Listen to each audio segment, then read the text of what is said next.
धर्म में मौनी अमावस्या का बहुत महत्व है। कृष्ण पक्ष में जो अमावस्या पड़ती है उसको मौनी अमावस्या कहते हैं। मौनी अमावस्या के दिन ध्यान करना, दान करना और गंगा स्नान करना, इसका बहुत महत्व है। मौनी अमावस्या 2023 में किस दिन शुभ मुहूर्त किस दिन है और इसका क्या विशेष महत्व है, इसी के बारे में जानकारी लेने के लिए आज हम आए हैं दुर्गा मंदिर साकेत में, जहां हम बात करेंगे प्रसिद्ध ज्योतिषाचार्य राजकांत झा जी से। मौनी अमावस्या का शुभ मुहूर्त क्या है और ये कब है? सर्वप्रथम तो मौनी अमावस्या प्रतिवर्ष हम मनाते हैं। ये भारतीय संस्कृति का एक हिस्सा है, क्योंकि जब तक हम कोई भी तिथि को धारण नहीं करते हैं तब तक हमारा धर्म से कोई संबंध नहीं बनता है। धर्म की रक्षा करने के लिए हमारे देश में पूर्णमासी, संक्रांति और अमावस्या, इन तीन तिथियों को लेकर के आगे जीवन को बढ़ाते हैं, जिसमें अमावस्या करके हम पुण्य तीर्थ कमाने के लिए या तो हम गंगा स्नान करते हैं, यमुना स्नान करते हैं, तीर्थ स्नान करते हैं, व्रत करते हैं। व्रत करने का भी कई विधान हमारे भारत में हैं।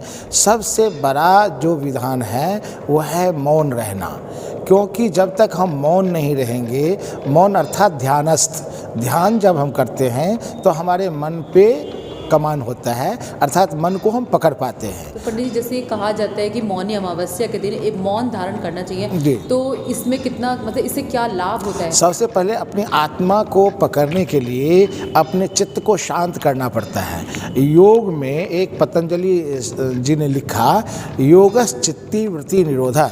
योग के द्वारा चित्त अर्थात अपने मन के जो निरोध करते हैं, रोकते हैं, उसी में हमारा ये कर्म का फल प्राप्त होता है।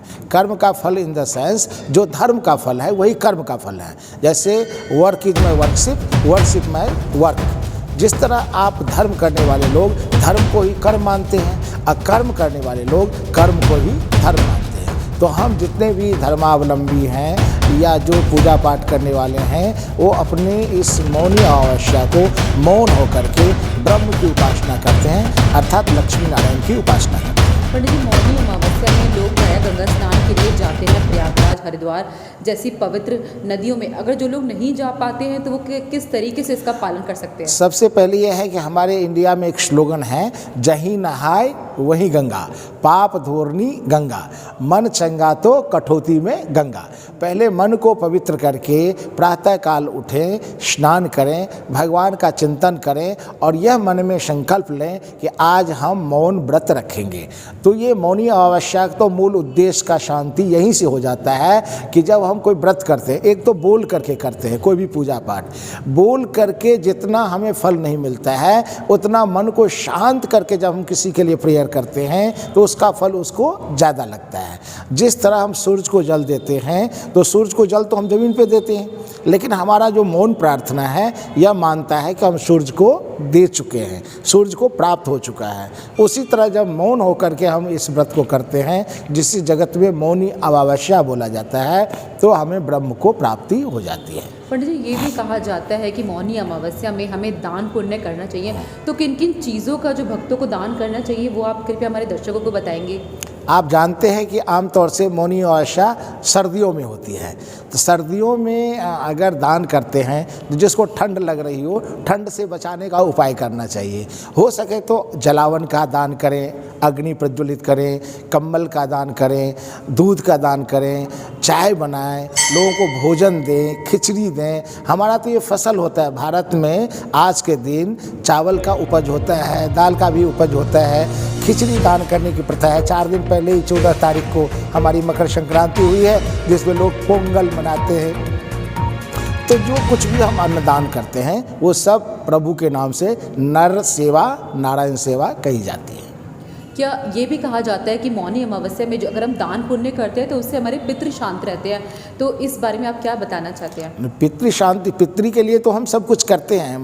मातृदेवो भव, पितृदेवो भव। माता पिता के लिए जितना भी हम कर सकते हैं, अपने पितरों के लिए हम जितना भी कर सकते हैं, वो आपके अपनी मन की शांति है। जब तक आप अपने पितरों को लिए कुछ नहीं करोगे, तब तक आपका मन भी शांत नहीं होगा।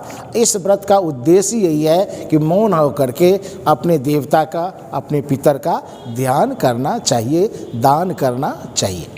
पर जी ये जो कृष्ण पक्ष चल रहा है, इसके माघ माह में मौनी अमावस्या आती है। बहुत लोग ब्रह्म मुहूर्त में उठ के पूरे माघ में ऐसे धान स्नान मतलब स्नान भी करते हैं, नहाते हैं, पूजा पाठ करते हैं। तो ब्रह्म मुहूर्त का कितना महत्व है एक इंसान के व्यक्ति के जीवन में? भारत में 4 मास का अति महत्व है।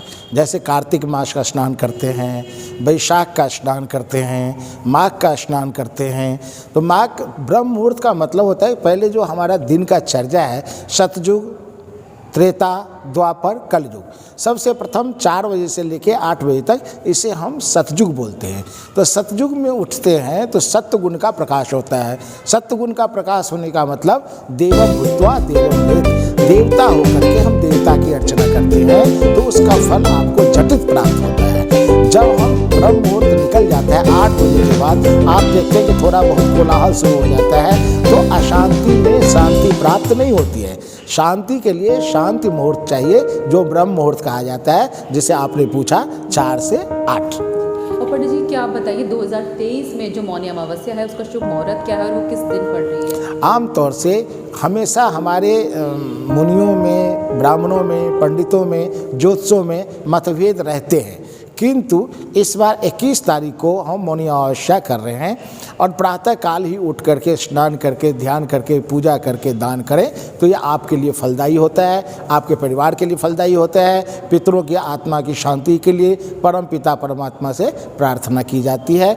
यथाशक्ति दान करना चाहिए। पंडित जी हमारे दर्शकों को जानकारी देने के लिए, मौनी अमावस्या के बारे में विस्तार से बात करने के लिए आपका बहुत बहुत धन्यवाद। थैंक यू, धन्यवाद। अगर आप हमें YouTube पे देख रहे हैं तो सब्सक्राइब करिए और अगर Facebook पे देख रहे हैं तो लाइक करिए।